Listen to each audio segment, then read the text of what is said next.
Thank you, Yaka, for assembling this group, convening us together at this time of such peril in our world. Thank you for reminding us of universal values and human rights being at the core of democracy and freedom and peace. And thanks to all who are here on the stage as well as in the audience for being here bearing witness to what we are confronting. There's no way to sugarcoat it. There's no way to explain it away. Autocracy is on the march, and we now have a government in the United States that has thrown in its lot with the autocrats, which has made a choice to support those who wage war, not peace,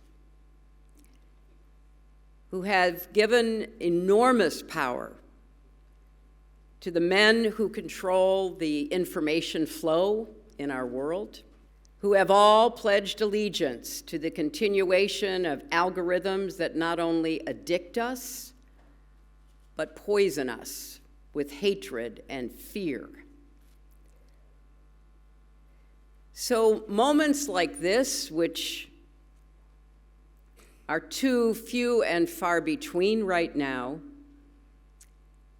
need to be underscored with urgency. And it is certainly my hope that when the World Forum ends, those of us privileged enough to be here will continue to speak out and work for the betterment of democracy and humanity. I was so struck listening to all of the speakers, but one of the themes that really stood out to me was what Maria said about information, what Natalia said about information, and what David Sinclair said about information.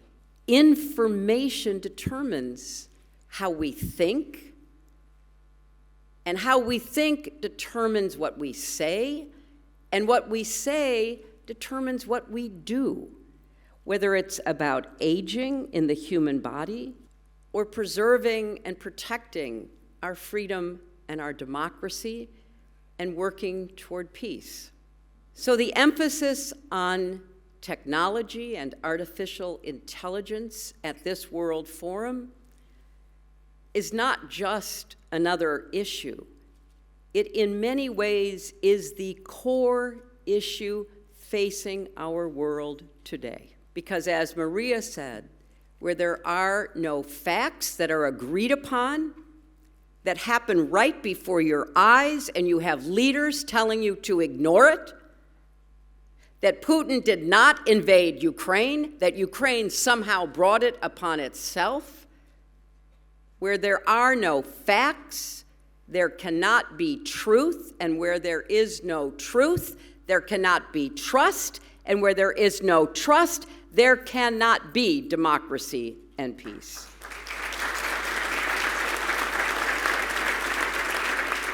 And where there is not a commitment to risk, take risks for democracy and peace, as you've just seen Ehud and Nasser do,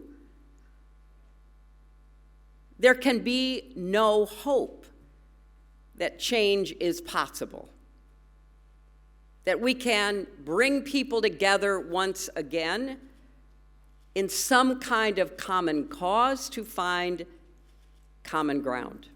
So thank you for reminding us by gathering us here in Berlin, as we just heard from Vladimir, not far from the Brandenburg Gate, what is possible. Because what the autocrats imposed upon a nation, or even elected by one, want us to do is to give up on hope and possibility, to become demoralized and discouraged, even depressed in the face of their outrages, their denial of what we see and even what we feel. And of course, we'll hear more today and tomorrow about how the weaponization of technology and the imposition of artificial intelligence will, unless we act now, become partners to the autocrats. So this is as important an event, and I hope someday we'll look back on this in history and say, I was there.